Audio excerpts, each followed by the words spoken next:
Hello everyone, আসসালামু আলাইকুম। কেমন আছেন সবাই? আশা করি ভালো। আমরা অনেক ভালো আছি। আমরা আজকে যাচ্ছি ঝিনাইদহ। তো ঝিনাইদহতে আজকে আমাদের একটু কাজ আছে, তো এই কাজটা শেষ করার জন্য আমরা যাচ্ছি। তো এই যে আমরা একটু ঢং করতেছি। তো গ্রামের রাস্তাগুলো আসলে খুবই সুন্দর, কোনো জ্যাম নাই, কোনো কিছুই নাই। ঝিনাইদহ যেতে আমাদের খুব অল্প সময় লাগে বাসা থেকে। আর হচ্ছে ঢাকাতে বের হলে, বিশেষ করে বাইক নিয়ে ঢাকাতে আমার খুব বোরিং লাগে। এত পরিমাণ জ্যাম থাকে, তার উপর আবার হচ্ছে রোদ, গরম, মানে বাইকে বসে থাকতে থাকতে মনে হয় মাথা ফেটে যায়। আর ঢাকাতে তো হেলমেট ইউজ করা লাগে, আরও বেশি বোরিং লাগে এই কারণে। কারণ হেলমেট পরলে এমনি মাথা ব্যথা গরম হয়ে থাকে। তো যাই হোক, গ্রামে হচ্ছে বেস্ট। শীতকালেও বাইকে বেস্ট মনে হয় আমার কাছে, আর গরমকালে তো কথাই নেই, খুবই ভাল লাগে বাতাস। তো এই যে ওর চুলগুলো, বাউল চুলগুলো হচ্ছে স্ট্রেট করছে। তো সবাই অনেক বকা দেয় ওর চুলগুলোর জন্য, মামারা সবাই। যে দেখে সেই বলে যে চুল কাটে না কেন। তো বলে হচ্ছে যে বাইক চালানোর টাইমে চুল উড়বে, এর জন্য হচ্ছে কাটে না। আর আমারও তেমন খুব একটা বড় চুল ভালো লাগে না। এখন হচ্ছে গ্রামে ধান কাটার সময়। তো এই যে মাঠগুলো ফাঁকা, মনে হচ্ছে নতুন ধান লাগানো হয়ে গেছে, বাট আসলে মাঠের ধান কাটা হয়ে গেছে। তো ধান কাটার সময়ের পর থেকে এত পরিমাণ বৃষ্টি হয়েছে যে ওই কাটা, যেখান থেকে ধানটা কাটা হয়েছে ওইখান থেকে আবার এই যে ধানের কুশি গজানো হয়ে গেছে আর কি। মানে পুরো মাঠ সবুজ, মনে হচ্ছে মাত্র নতুন ধান লাগানো হয়েছে। বাট এটা আসলে বৃষ্টির কারণে এরকম হয়ে আছে। তো রাস্তার দুই পাশে এরকম। এখানে আবার অনেক গরুরা ধানের ইগুলো খাচ্ছে, যেগুলো উঠছে নতুন করে। এরকম মাঠে অসংখ্য গরু ছিল এখানে, প্রচুর। আশেপাশে যত গরু ছিল সব মনে হয় মাঠে নামায় দিছে, কারণ এগুলা খেয়ে ফেললে তো সমস্যা নেই, যখন নতুন ধান লাগাবে ওগুলা খেলে সমস্যা। আর এগুলো তো ওই যে পুরাতন ধান থেকেই আসলে এগুলো উঠছে, নতুন ধান এখনো লাগানো হয় নাই। এখন হচ্ছে ধান কাটতেছে মাত্র, লাগানোটা আরও কিছুদিন পর থেকে শুরু হবে। মোটামুটি আমাদের এদিকে সব জমিতেই ধান কাটা অলমোস্ট শেষ। দুই পাশে হচ্ছে মাঠ সবুজে ভরে গেছে। মনে হচ্ছে যে মাঠের মধ্যে এগুলা ঘাস, আসলে ঘাসও না, নতুন ধান লাগানো হয় নাই, এতটাই সবুজ হয়ে আছে। আসলে গ্রামের প্রকৃতি এরকমই, একদম সবুজ, চোখ জুড়িয়ে যায়, যেদিকে তাকায় সেদিকে শুধু সবুজ আর সবুজ। ছোটবেলায় বইয়ে পড়তাম, এই যে গাছ ভরা খেজুর। আসলে এদিকে রাস্তাগুলো এত সুন্দর, মানে বের হলেই ভাল লাগে। আর আমরা তো বাইকে বসে গল্প করতে করতে একদম শেষ হয়ে যায় রাস্তা নিয়ে। তো দুই সাইডে হচ্ছে তাল গাছ, খেজুর গাছ, এই যে রাস্তাটা। আর গরমের মধ্যে বাইক চালালেও গাছের ছায়ার জন্য মানে খুবই ভালো লাগে, ছায়া পড়ে থাকে, ওরকম গরম লাগে না। আর এখানে তো জ্যাম থাকে না যে জ্যামে বসে থাকতে হবে, গরম লাগবে। এত সুন্দর রাস্তাগুলো, একে তো পুরো পিচ রাস্তা, আবার হচ্ছে কোনো জ্যাম নাই, কিচ্ছু নাই, কোনো ঝামেলা নাই। এই হচ্ছে অবস্থা। তো গ্রামের সৌন্দর্য বইয়ে পড়তাম, এখন হচ্ছে দেখতেছি। এই যে তাল গাছে অনেক তাল, এখন তালের সময়। আমরা তালের রসও খেতে গেছিলাম, আবার যাব, কারণ তালের রসটা খুবই ভালো লাগছিল আমার কাছে।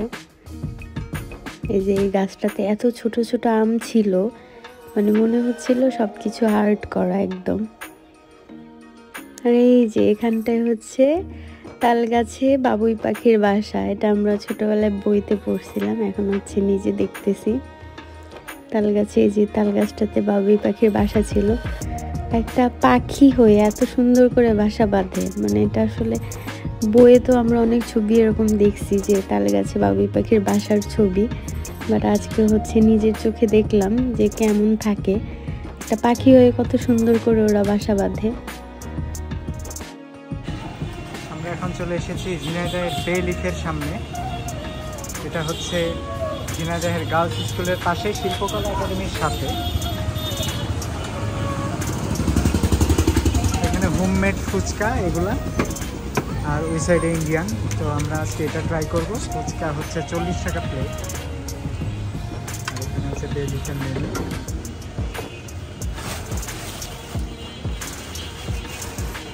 হাতের গুলা খাবে নাকি? হাতের গুলা ও পিৎজাও আছে এখানে 130 টাকা, আর স্পেশালটা হচ্ছে 350। ফুচকা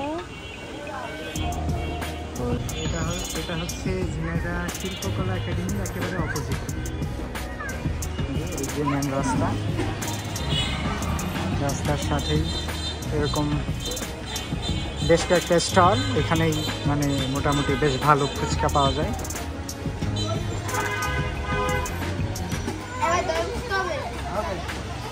ও এখানে দই ফুচকাও আছে। আমাদের ফুচকা এভাবে বানাচ্ছে এখানে।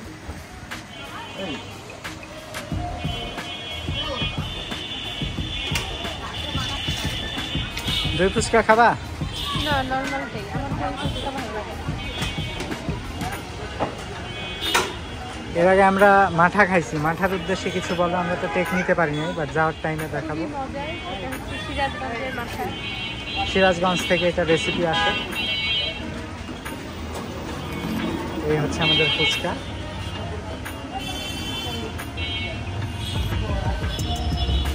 অনেক কিউট সাইজ, ছোট বাট খুবই বেস্ট।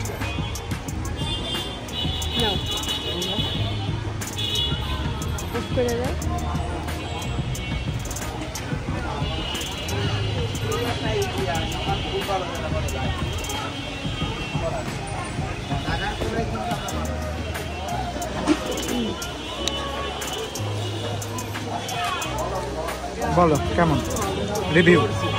সত্যি খুব মজা। সমস্যা নেই।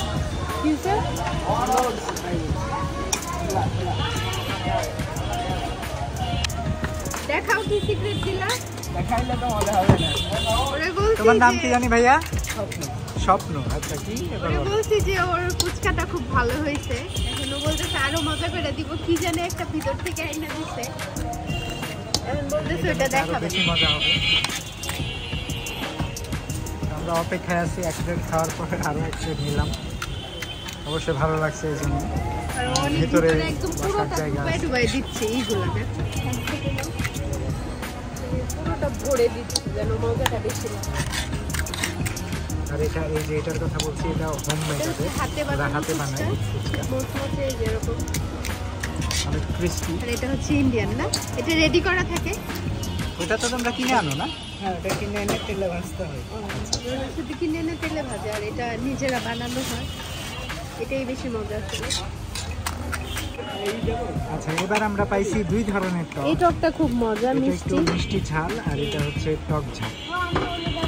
সাদা যে পাত্রটা, এটা হচ্ছে মিষ্টি ঝাল। এটা বেশি মজা। কোনটা মিষ্টি ঝালটা বেশি মজা? তো আমরা বাসার দিকে চলে আসলাম। আমাদের এই ছোট্ট ব্লগটা কেমন লাগলো জানাবেন। সবাই ভালো থাকবেন।